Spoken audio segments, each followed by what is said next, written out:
नमस्कार, news India देख रहे हैं आप। मैं हूं आपके साथ पूजा अग्रवाल। कथावाचक देवकी नंदन ठाकुर ने दिल्ली में धर्म संसद बुलाई है। सनातन बोर्ड की स्थापना को लेकर देश की राजधानी में संतों का संगम हो रहा है। जाति और अलग अलग मत से ऊपर उठकर हिंदुओं को एकजुट करने के लिए तमाम कोशिशें की जा रही हैं। वहीं महामंडलेश्वर वेदमूर्तिनंद सरस्वती ने हिंदुओं को साथ लाने के लिए धर्म संसद के आयोजन में महत्वपूर्ण भूमिका निभाई है। आज हमारे साथ खास कार्यक्रम में जुड़ेंगे और साथ ही सनातन धर्म संसद में बातचीत के लिए महामंडलेश्वर वेदमूर्तिनंद सरस्वती जी खुद मौजूद हैं, जिनके साथ आज हम कई खास मुद्दों पर चर्चा करेंगे। और सबसे बड़ी बात, सनातन धर्म पर घात की जो बात की जा रही है उस पर खुलकर चर्चा की जाएगी। सबसे पहले तो आपका बहुत बहुत स्वागत करना चाहूंगी देवमूर्ति जी। जी धन्यवाद पूजा जी। जी गुरुजी, सबसे पहला सवाल तो यही होगा, आज बैठक होने जा रही है, सभी सनातनियों को एक करने की कोशिश की जा रही है और हिंदू धर्म पर जो घात की बात सामने आती है, कहीं ना कहीं उसके प्रति, हिंदुओं को जागरूक करने की कोशिश के प्रति यह बैठक आयोजित की जा रही है। कितनी खास होगी ये बैठक? बहुत महत्वपूर्ण बैठक है। ये समझ लीजिए मिनी महाकुंभ आज होने जा रहा है। गौरी पुत्र गणेश्वरम शुभकरम धर्मार्थ शांति करम विघ्ना व्याधि विनाशनम गजमुखम कुर्यात सदा मंगलम। आज जो संतों का महाकुंभ इंद्रप्रस्थ की पावन धरा पे होने जा रही है, हर सनातनी करे पुकार, सनातन बोर्ड बनाए सरकार। हम सबका, सभी संतों का 13 अखाड़े और शंकराचार्य सभी लोग इस अद्भुत कार्यक्रम में पधार रहे हैं और विराट सनातन धर्म संसद होने जा रहा है। और मानो यहाँ महाकुंभ होगा। सभी संत, सभी संप्रदाय के लोग आज दिल्ली में एकत्रित होंगे और सरकार से मांग करेंगे कि जिस तरह वक्फ बोर्ड को आपने बनाया है, उसी प्रकार से हम सभी सनातनियों के लिए, मंदिर की रक्षा के लिए, हमारे मठ मंदिर जो है 4 लाख मठ मंदिर सरकार के अधीन है और उसका जितना चढ़ावा आता है वह सारे समुदाय में जाता है। लेकिन 1 रुपया चर्च से, 1 रुपया मदरसे से, 1 रुपया दरगाह से, 1 रुपया मस्जिद से, 1 रुपया गुरुद्वारे से सरकार को नहीं मिलती है। लेकिन हमारे जितने बड़े बड़े मठ मंदिर हैं उसका सारा पैसा सरकार को जाता। अब बड़े मंदिरों को तो सरकार अधिग्रहण कर लेती है, लेकिन छोटे मंदिर जो है हमारे जीर्ण शीर्ण अवस्था में पड़े हुए हैं, वहां पे चढ़ावा कौन चढ़ा रहा है? हम सभी सनातनी हिंदू चढ़ा रहे हैं, लेकिन वो खर्चा किस में हो रहा है? सारे लोगों में जा रहा है। तो अब ऐसा नहीं चलेगा। अब संतों ने ठाना है कि सनातन बोर्ड को बनाना है और सरकार को हर हाल में बनाना पड़ेगा। अच्छा गुरुजी, सनातन बोर्ड की जरूरत अब क्यों महसूस हो रही है? युगों युगों से समय बीतता चला आया, सब कुछ बिल्कुल सामान्य था और जो समस्याएं आज उत्पन्न हो रही है, मुझे लग रहा है वो पहले भी उत्पन्न होती थी, लेकिन वक्फ बोर्ड को लेकर मचे बवाल के बीच सनातन बोर्ड की जरूरत क्यों महसूस हो रही है सभी सनातनियों को और खासकर धर्मगुरुओं को? मुख्य कारण ये है पूजा जी, अभी आपने पूर्व में देखा होगा कि हम सब सनातनियों का सर्वोच्च भगवान नारायण का जो सिद्ध स्थान है तिरुपति बालाजी, वहां पे ट्रस्टी कौन है? ईसाई है, जबकि वो हम सभी हिंदुओं का धर्मस्थली है। और जो सबसे बड़ी चीज, प्रसाद जो हम लोगों के लिए अमृत के समान होता है, लेकिन उसमें चर्बी युक्त तेल मिला करके हम सभी संतों का पद भ्रष्ट कर दिया गया।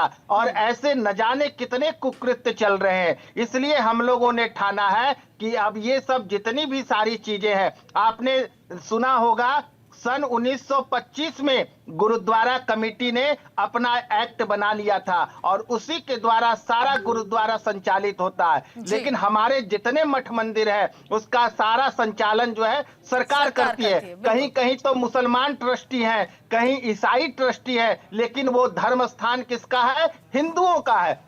तो इस तरह की जो कुकृत्य हमारे साथ हो रहा है, आए दिन लोग जो है सनातन के ऊपर टीका टिप्पणी करते हैं, आए दिन जो है भगवा के ऊपर टीका टिप्पणी करते हैं, आए दिन संतों को बदनाम करते हैं, हमारे देवी देवताओं के ऊपर कटाक्ष करते हैं और हम लोग कुछ नहीं बोलते हैं। इसलिए हम लोगों ने ठाना है कि एक सनातन बोर्ड हो, जिससे हमारी हिंदुओं की रक्षा सुरक्षा के लिए, मठ मंदिर का रख रखाव के लिए, उसकी शुद्धता के लिए सनातन बोर्ड बनाएंगे, जिससे ये सारा चीज संचालित होगा।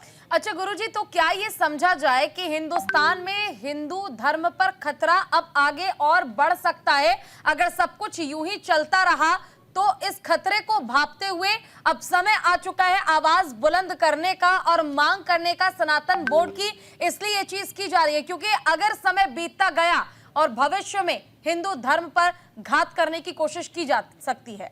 आपको ऐसा लग रहा है? देखिए, हिंदू धर्म कभी खतरे में नहीं है। हिंदू धर्म जो है वह मूल है, हम सभी विश्व का सबसे प्राचीन धर्म है सनातन। बस इसको सींचने की आवश्यकता है। जिस तरह से ये वक्फ बोर्ड यानी बकवास बोर्ड जो बनाई गई है सरकार से, ये आए दिन सब चीजों पे दावा करता है। यहाँ तक कि हमारे मठ मंदिरों पर प्राचीन जो हजारों साल पुराना प्राचीन मंदिर है, उस पे आकर के वक्फ बोर्ड कहता है कि ये मेरी जमीन है। कभी संसद भवन पे, यहाँ तक कि आप जहाँ न्यूज रूम में बैठे हुए हैं, एक दिन इसमें भी आकर के वक्फ बोर्ड आकर के दावा कर देगा कि ये मेरा है। ये लैंड जिहाद है और ये जमीन को जबरन कब्जाने का इन्होंने वक्फ बोर्ड बना रखा है। इसलिए हम लोगों ने आज जो हम लोगों का अधिवेशन है, जो सनातन धर्म संसद है, सरकार से मांग तो रहेगी कि सनातन बोर्ड बनाए सरकार, और ये जो बकवास बोर्ड है, जो ये वक्फ बोर्ड है, उसको तत्काल खत्म करे सरकार। ये हम लोगों की विशेष मांग है।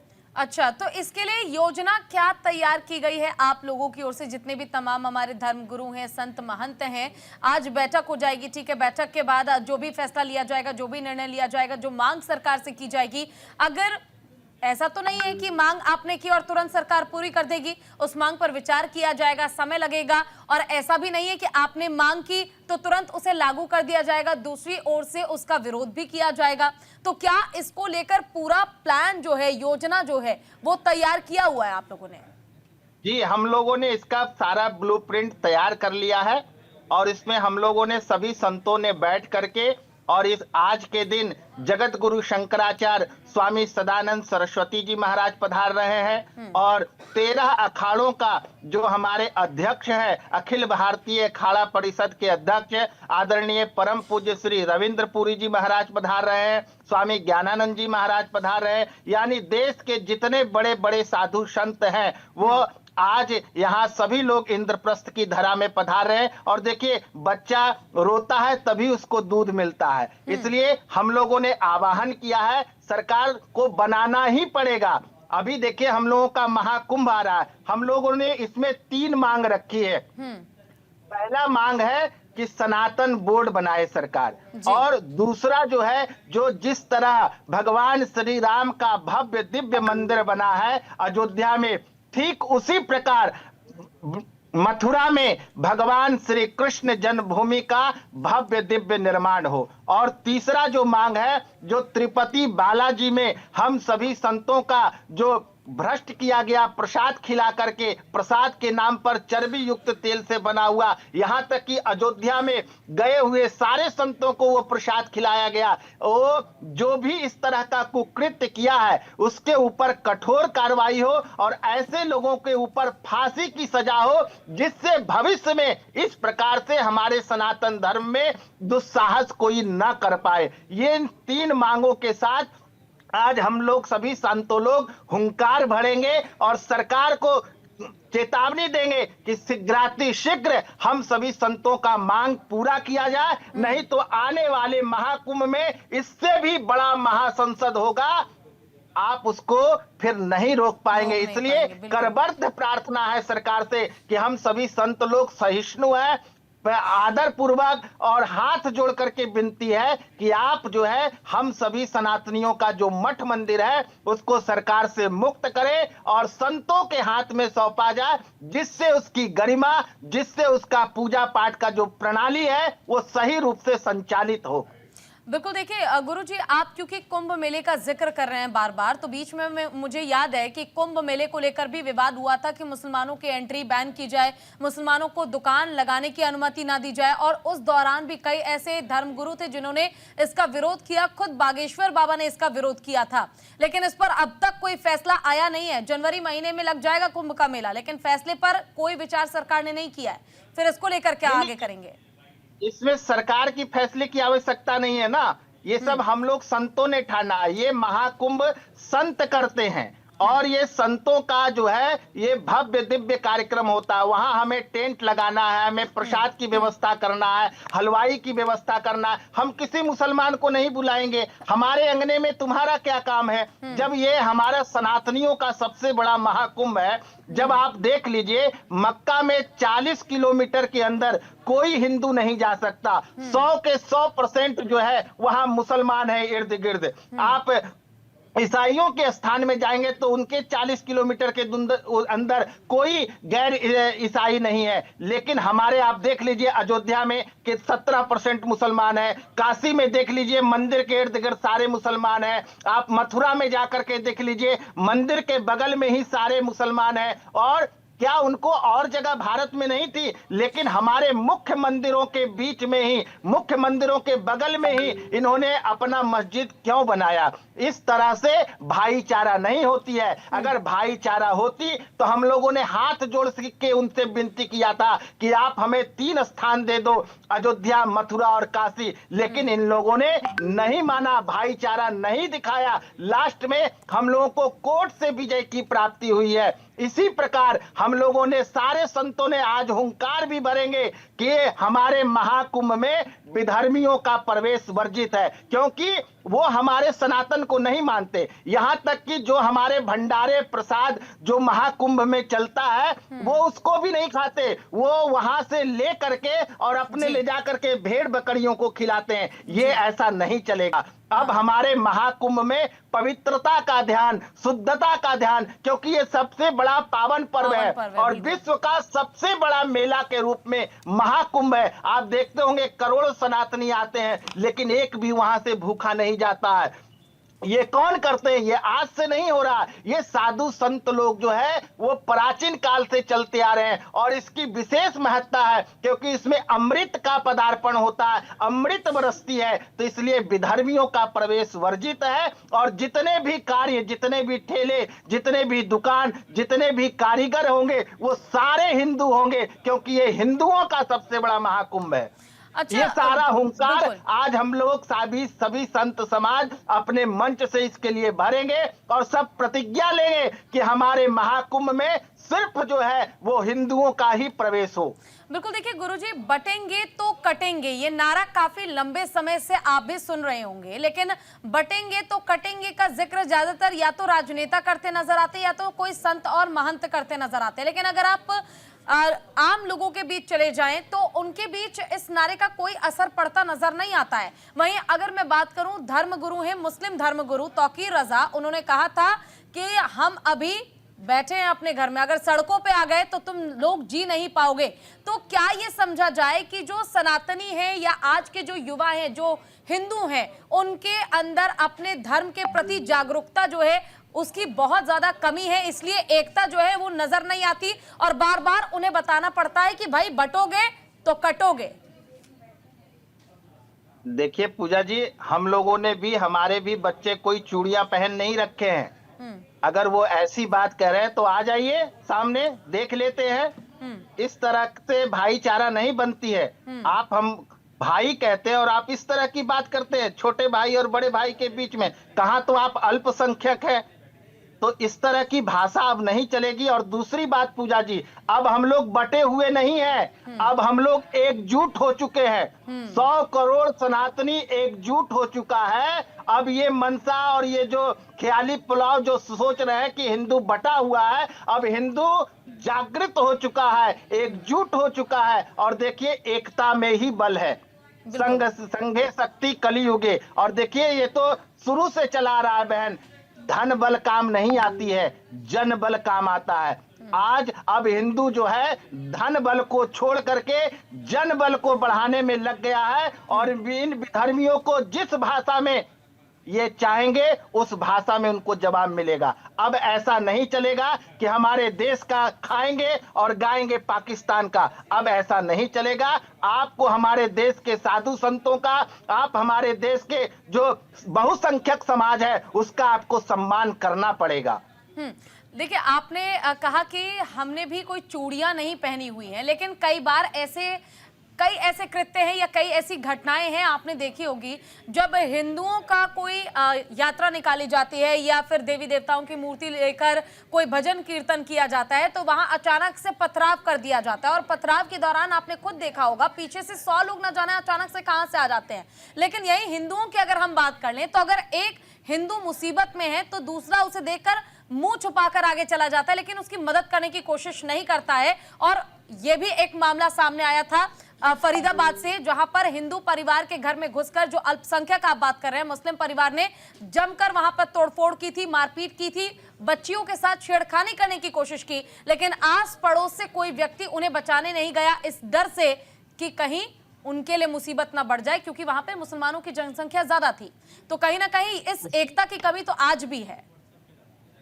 उसी के लिए पूजा जी हम लोग ये सनातन बोर्ड जो बनाने जा रहे हैं, ये देखिए, जितना पंजाब का, हेलो जी जी, बताइए बताइए। हम लोग उसी के लिए जो है ये सनातन बोर्ड बनाने जा रहे हैं कि जो हिंदू भाई हमारे हिंदुओं की रक्षा करेगा, और मान ली अगर उसको वो जेल चले जाए या अपने प्राणों की आहुति दे दें, तो उनके घर परिवार की रक्षा और सुरक्षा की सारी जिम्मेवारी हमारा सनातन बोर्ड उठाएगा। अभी तक हिंदू जो है हिंदू के लिए कार्य करते थे, लेकिन उनके पीछे कोई ऐसा तंत्र नहीं है जो खड़ा था।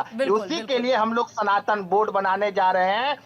देखिए, सिखों के पास जो उनकी कमेटी है, जितना पंजाब सरकार का बजट होता है उतना उनका गुरुद्वारा कमेटी का बजट होता है। ठीक उसी प्रकार हम लोग हिंदू एक्ट, मंदिर का एक्ट बना करके, और वो सारा पैसा जितना चढ़ावा आ रहा है वो सनातन बोर्ड को सौंपा जाएगा। और वो सनातन बोर्ड जो है हिंदुओं की रक्षा के लिए, हिंदुओं की सुरक्षा के लिए और हिंदू जनमानस के लिए जो भी हिंदूवादी लोग जो लड़ेंगे, उनका कोर्ट कचहरी केस मुकदमा, अगर वो प्राणों की आहुति दे देते हैं हिंदू रक्षा के लिए, तो उनकी परिवार की रक्षा, सुरक्षा, शिक्षा और स्वास्थ्य की सारी व्यवस्था जो है वो सनातन बोर्ड करेगा। इसीलिए तो हम लोगों ने, संतों ने सभी सनातनियों से आह्वान किया है, जन जन ने ठाना है सनातन बोर्ड बनाना है। और यही एक विकल्प है हिंदुओं की रक्षा के लिए, सुरक्षा के लिए, और उनका जो भी किसी भी प्रकार का अगर मुसीबत हो तो सनातन बोर्ड उनके साथ खड़ा होगा। बहुत खूब, बहुत खूब। मुझे लगता है इससे जो तमाम हिंदू होंगे सनातन धर्म की रक्षा करने के लिए, अब उनका जो बल है वो और ज्यादा बढ़ेगा और वो खुद को पहले से और ज्यादा मजबूत महसूस कर पाएंगे। गुरुजी, एक सवाल और मैं आपसे करना चाहूंगी। सनातन बोर्ड, इस शब्द का इस्तेमाल आप बार बार कर रहे हैं और मांग यही है कि सनातन बोर्ड अब तैयार किया जाए, ठीक वैसे ही जैसे गुरुद्वारा प्रबंधक कमेटी तैयार की गई है, जैसे वक्फ बोर्ड तैयार किया गया, अब सनातनियों की रक्षा के लिए सनातन बोर्ड भी तैयार होना चाहिए। इससे फायदे क्या क्या होंगे? इससे बहुत, हमारे जितने मठ मंदिर हैं, लाखों करोड़ रुपया पैसा चढ़ता है वहां बहन, और वो सारा पैसा जो है अभी तक सरकार को जा रही थी। और हमारे जो गरीब है, जो असहाय है, जो वंचित है, जो शोषित है, जो आदिवासी है, हमारे बहनें, ऐसे लोगों के ऊपर जिनको स्वास्थ्य के लिए, शिक्षा के लिए पैसा नहीं है, लोग पैरासीटामोल दे करके और उसका धर्मांतरण करा दे रहे हैं, एक साड़ी दे करके उसका धर्मांतरण करा दे रहे हैं, कुछ पैसे दे करके धर्मांतरण करा दे रहे हैं। ये सब चीजों पर रोक लगेगी, क्योंकि देखिए सारी चीजों अर्थ से होता है। और जब ये सारा अर्थ हिंदुओं का चढ़ावा है, हिंदुओं का दिया हुआ दान है, तो हिंदुओं के हित में खर्चा होगा। और जब हम हिंदुओं को अपने सनातन बोर्ड के माध्यम से, जो हमारे वंचित समाज है, जो शोषित समाज है, जो गरीब है, असहाय है, जो कोई रोग से पीड़ित है या किसी की बेटी की शादी नहीं हो पा रही है, उन सारे लोगों की मदद, जो भूखे तड़प रहे हैं, उन लोगों की भोजन की व्यवस्था, स्वास्थ्य की व्यवस्था, शिक्षा की व्यवस्था, जहां भी हिंदुओं में है वहां पे ये सनातन बोर्ड जाएगा। और उन लोगों, सभी सनातनियों के लिए हर समय, हर पल, हर चीजों से तटस्थ होकर के, तन मन धन से सनातन बोर्ड हम उन सब हिंदुओं का, 100 करोड़ हिंदुओं का सपोर्ट करेगा। बिल्कुल गुरुजी, एक आखिरी सवाल मैं आपसे लेना चाहूंगी। देखिए, कई बार हमने देखा है कि कई ऐसे हिंदुओं को देखा होगा आपने जो अपने कार्य में व्यस्त रहते हैं, उनसे आप सनातन धर्म को लेकर, हिंदू धर्म को लेकर अगर कोई बात कर लें या मुद्दा छेड़ दे तो वो एकदम अपने आप को दरकिनार कर लेते हैं, वो उस मुद्दे में ज्यादा घुसते नहीं हैं। लेकिन जैसा आप कह रहे हैं कि अब लोगों को जागरूक होने की जरूरत है और जागरूक करने वाले आप या हम जैसे लोग ही हो सकते हैं। तो आखिर अगर किसी व्यक्ति को जागरूक करना है, जो अपनी बुद्धि को बांधे बैठा है, अपने धर्म के प्रति जागरूक नहीं हो रहा है, क्योंकि खुद भागवत गीता में भी ये लिखा हुआ है कि अपने धर्म की रक्षा करते हुए आपके प्राण भी चले जाए तो भी वो आपकी सबसे पहली जिम्मेदारी होनी चाहिए। तो कैसे लोगों को जागरूक किया जाए? देखिए, जागरूक करने के लिए हमारे यहाँ पहले गुरुकुल की परंपरा थी, 24 लाख गुरुकुल था, आज सैकड़ों में सिमट करके रह गया। उसका कारण है सनातन बोर्ड नहीं बनना। तो हम लोग हर एक जिले में एक गुरुकुल खोलेंगे और जो भी सनातनी हमारे बच्चे होंगे, सबसे पहले उनकी प्रारंभिक शिक्षा गुरुकुल में होगी। जैसे उन लोगों की शिक्षा मदरसे में होती है, चाहे पंचर बनाने वाला का बच्चा हो, चाहे राष्ट्रपति उपराष्ट्रपति का बच्चा हो, वो पहली शिक्षा मदरसे में लेता है। ठीक उसी प्रकार हमारे हर एक कस्बे में, हर एक गांव में एक जो है सनातन गुरुकुल होगा और उसमें हमारे बच्चे जो हैं वो कम से कम 5 मंत्र जरूर अवश्य पढ़ेंगे, क्योंकि मिट्टी जब कच्चा होता है उस समय कोई आकार हम दे सकते हैं। तो प्रारंभिक काल में ही बच्चों को हम शिक्षा देंगे और गुरुकुल के माध्यम से सभी हिंदुओं को एकजुट करेंगे। और तब देखिएगा कि हिंदू जो है, एक एक हिंदू अपने धर्म के लिए हर एक समय तत्पर रहेगा और यहां तक कि अपनी प्राणों की आहुति दे देगा जब वो गुरुकुल में पढ़ेगा। क्योंकि अब इन विधर्मियों की चाल नहीं चलेगी। अब हम लोगों ने यही ठाना है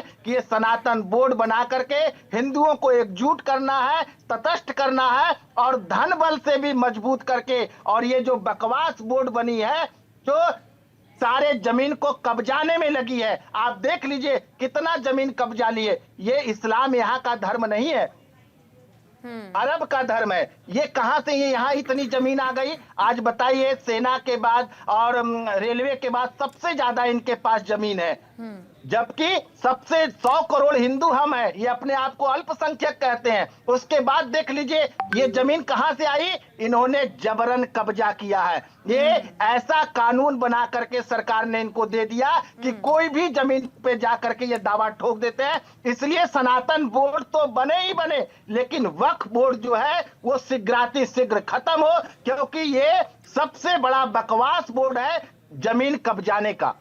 चलिए गुरुजी, आपका बहुत बहुत शुक्रिया, आपने अपना कीमती समय दिया और हमारे साथ जुड़े। तो देखिए, हर सनातनी करे पुकार, सनातन बोर्ड हमारा अधिकार, यही सबसे बड़ा मुद्दा है और इसी को लेकर होने जा रही है देश के सबसे बड़े संत और महंतों की बैठक, जिसमें मांग सिर्फ एक कि सनातन बोर्ड हम सनातनियों की रक्षा के लिए, हिंदू धर्म की रक्षा के लिए तैयार होना चाहिए। फिलहाल के लिए बस इतना ही। नमस्कार।